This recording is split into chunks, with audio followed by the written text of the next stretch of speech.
بسم اللہ الرحمن الرحیم۔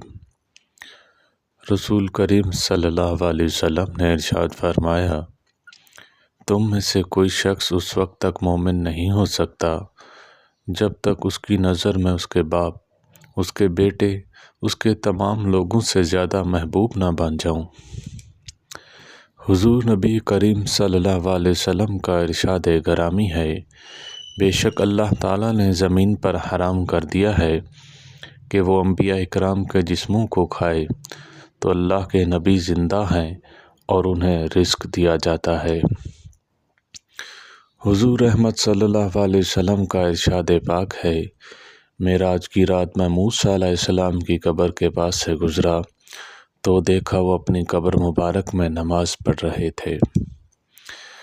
حضور شافع نشور نبی کریم صلی اللہ علیہ وسلم نے ارشاد فرمایا، ہر نبی کی ایک خاص دعا ہوتی ہے جسے اللہ تعالیٰ ضرور قبول فرماتا ہے، تو ہر نبی نے وہ دعا مانگ لی، لیکن میں نے اپنی دعا کو قیامت کے دن اپنی امت کی شفاعت کے لیے بچا کر رکھا ہے۔